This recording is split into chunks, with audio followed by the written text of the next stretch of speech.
Who am I? In my line of work, this question is immediately followed by a man singing for 3 hours because he stole a loaf of bread. My name is Douglas Graves, and I am a white male who will turn 47 soon. I am a citizen of the United States, growing up in Kansas City, Missouri, and I currently reside in Los Angeles, California. My primary occupation is as an audio engineer for musical theater. At the end of this class, I will begin a tour of the musical Fun Home for the next 15 months. This places me in the upper middle class for income during these time periods. I grew up in the Community of Christ denomination, but walked away from the denomination around 1996. I did this because I didn't sense a way for me to balance my sexuality, I'm gay, with where the church was at that point. After a time of spiritual searching and looking at other denominations, I found myself beginning to re-engage with the Community of Christ in 2000 through the organization Gala. Then in 2006, a former youth minister invited me to attend Spectacular as a staff member. This was the beginning of my journey back into fellowship fully with Community of Christ. In 2008, a job change allowed me to begin attending a local congregation. 2009, I was asked to partake in a church plant here in Southern California. 2010, I ended up speaking at World Conference in the non-legislative session about the need for national conferences. That same year, I applied and was accepted to begin the seminary program. 2012, I accepted the call and was ordained to the office of elder. That fall, I experienced my mother's first signs of dementia that unfortunately my father had been hiding, which culminated in early 2013 with her diagnosis of Alzheimer's. Many of the tools that I had learned in seminary went into deployment upon my mother's diagnosis. I didn't expect to be using them in this way, and I didn't expect to be dealing with bouts of depression either. 2015 was the year of starting to get things back on track. I left steady employment and began reclaiming parts of my life. I began the pilot program of spiritual formation and companioning that the Community of Christ had put forward, and in early 2016 I reached out to Dr. Frizzell about finishing my degree in the seminary. Let me say, there's a lot more to this story.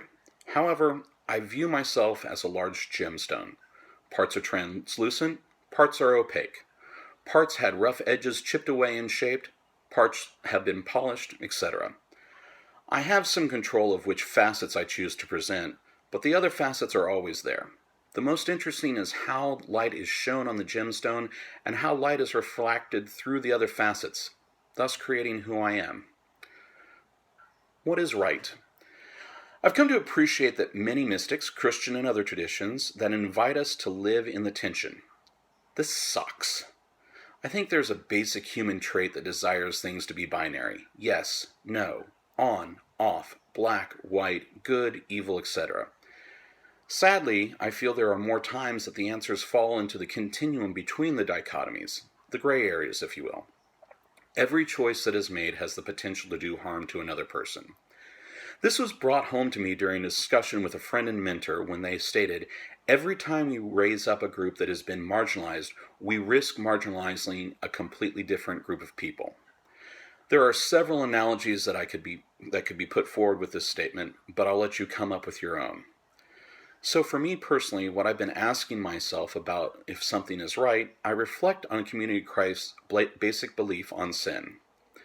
God created us to be agents of love and goodness, yet we misuse our agency individually and collectively.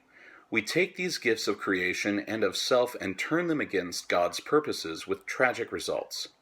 Sin is the universal condition of separation and alienation from God and one another. We are in need of divine grace that alone reconciles us with God and one another." End quote. With this in mind, my question to myself is what I'm doing, about to do, going to cause this person or myself a feeling of separation? Sometimes the answer is clear, and sometimes I have to rely on my feelings. This is how I try to discern what is right. How are we to live? There is an interesting statement that I saw in Joshua Tree National Park about hiking and camping. Do no harm and leave no trace. It's a fragile ecosystem, but it's also very beautiful. As always, it becomes tempting for people to think, no one will notice if I take this, or I'm not carrying this dirty diaper out. Seriously, the last time I was there, somebody shoved a dirty diaper behind a boulder. If every visitor did just one thing that negatively impacted the park, it wouldn't be an amazing place to visit. So, how are we impacting each other's lives? Am I taking from you without your permission? Am I leaving garbage where you live? This isn't just physical, it's also spiritual and mental. I go back to the idea of sin and if we are causing people to be separated from God or each other by our actions. I technically work in the service industry.